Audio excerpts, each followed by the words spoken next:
Now in this video I want to show you how to make a Trinity cream, and Trinity cream is obviously one of the forefathers of creme brulee, although the history of creme brulee is complicated and hotly debated, and chefs in England, Spain and France all claim they created the first version of this delicious dessert.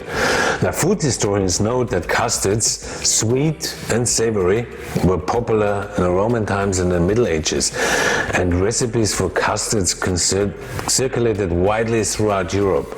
So it's almost impossible to find the first recipe for this dessert. The question is, who was the first to caramelize the sugar on top of the custard and serve it as a dessert? Now, Trinity cream apparently is one of them, and it is a very similar dish that predates creme brulee, and it goes all the way back to the 15th century, and it's sort of story has it that during spring season, during the calving season of cows in England, the milk was especially rich and especially fat, and the custard was made, sometimes sweetened, sometimes not, to sort of take advantage of that rich milk.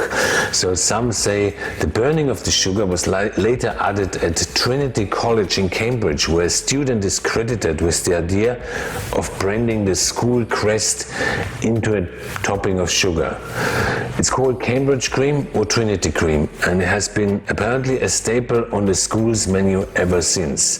That was first mentioned in 1630, so it definitely predates the French Massillier's cookbook, which mentioned it first in 1691 as a sort of a recipe for creme brulee, which is not very much different to the creme brulee we eat today. The only difference was that they did not burn the sugar on the top, so they basically made a caramel disc and then placed the caramel disc onto basically the custard or the creme brulee. While it cannot be proved that Trinity College actually invented Trinity cream, what we know, it tastes pretty amazing, but Brits sort of vehemently deny that Trinity burnt cream and creme brulee are even the same dish. While the French version is very sweet, the British Trinity cream in its original form is actually unsweetened, and the sugar topping is much thicker and much crustier. So the version I want to show you today is one of my favorites that I learned when I worked for the 2 Michelin star chef Raymond Blanc at Le Manoir au Quart Saison outside of Oxford, which is one of my favorite chefs, and it's definitely a favorite dish of mine. I actually prefer the creme brulee. It's much lighter, it's much creamier, it's not so rich. Plus, I don't need an oven to cook it. And I will also show you a really good tip to make the caramel on the top, and you can flavor it differently, so enjoy that recipe. So here we go, here's the recipe, and you find all the ingredients in the notes. So just start separating your eggs and place them into a saucepan. So it is very different to creme brulee, because with the Trinity cream you literally just cook a custard, a strongly flavored custard. So it needs to be very thick custard, because once you put it in the fridge, it will just set, obviously with the sheer amount of fat that you have from the cream here. So now next, add some vanilla as well. And if you watched my creme brulee video, you will teach you a bit more about vanilla. So you basically need to cook out the shell as well. There's more flavor in the shell than there's in the seeds. So you scrape the seeds out, you put them into your cream, you add the shell as well, and you can use the shell another time. So in between, just freeze it down. So now I heavily infuse my cream. I brought it to the boil. I let it stand for 15 or 20 minutes, and then I took the vanilla bean out, because I need to chill the cream a little bit down, so I don't cook the egg yolks straight away. So when the cream is sort of down to around 70 degrees or so Celsius, then you just add the egg yolks to it, because you need to sort of stay under the 72 degrees. And then you put it on the stove, and then you start warming it. I want to show you that on the back of the spoon, so that you can see when the custard is ready. So if you have a spatula, like a silicone spatula like you see here, if you can see that the liquid, when I try to coat the back of the spoon, when the liquid basically breaks and it creates holes and it runs off too easily, then you know your custard is not cooked. So I will show you that now. Can you see how nicely that coats the spoon? So that tells me that the custard is probably ready. So it doesn't break anymore. So after that, you strain it off, and that's basically your Trinity cream. All you have to do now is to chill it down. Now I like to do different versions where I put some fruits, although that's not authentic. I put like some raspberries on the bottom of the mold, or some in winter, some pear compote or quince compote. You can do that too, but I want to just show you the straight basic version today. So once you perfect that, you then can go off and do all the others.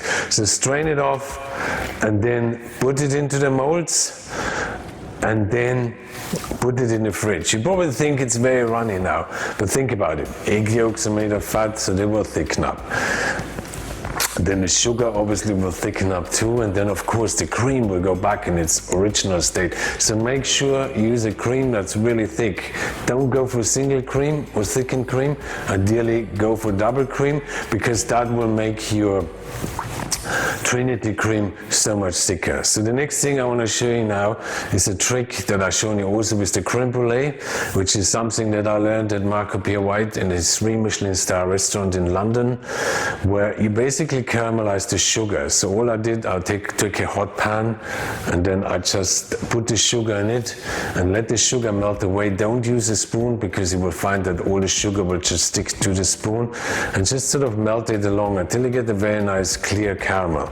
Then you pour that onto a tray, and then you let that go cold. Now you have to be very careful, because that sugar attracts moisture very quickly, so make sure you cover it airtight, and after you blended it up, then cover it as well. But today I want to show you how to add some flavors to it. So just crush that sugar up. So check out my creme brulee video if you want to have every little detail about what I'm just doing here.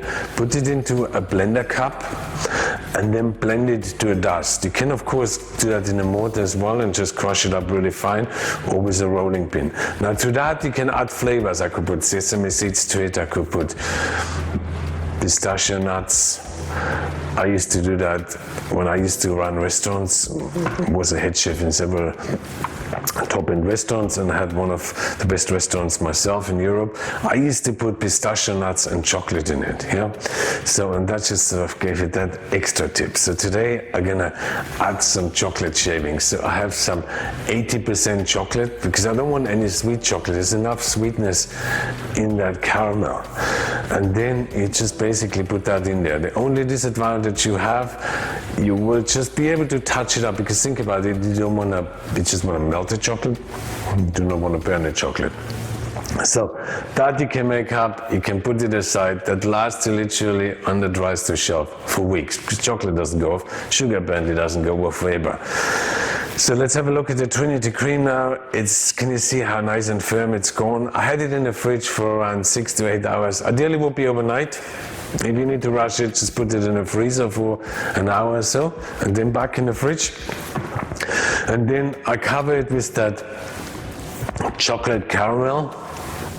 So think about it, you have this amazing rich egg custard with that strong vanilla flavor underneath. Then on the top you have sort of that caramel splinters with the chocolate flavor. And as I said, in my restaurants, I used to put pistachio nuts in it as well. And you just crush them up too, or sesame seeds. That's really nice too. And then just touch it off. You know, don't do it too much, because you do not want to burn the chocolate. And as I said, you can also put fruits on the bottom of it. And that is the Trinity cream. So I hope you enjoyed that video. If you did, please subscribe to my channel, check out my other videos, check out my links below. And as I said, I learned that recipe at Raymond Blanc, it's 2 Michelin star restaurant outside of Oxford. And I think it's one of the nicest desserts you can ever make. The great advantage is you do not need an oven. Yeah? A blowtorch, if you need to buy a blowtorch, just go to a hardware store and get those cheap ones. You get the bottle literally for $1 or $2. They gas bottle, and the top you literally pay another $6 or $8. Those fancy blowtorches which you get in those kitchenware shops, I always find them, they're actually too weak. You know, they're not strong enough. So just get something that builders use. And here we go. Look how amazing that is. It's just the most amazing dessert. So thank you so much for watching. I look forward to seeing you next time.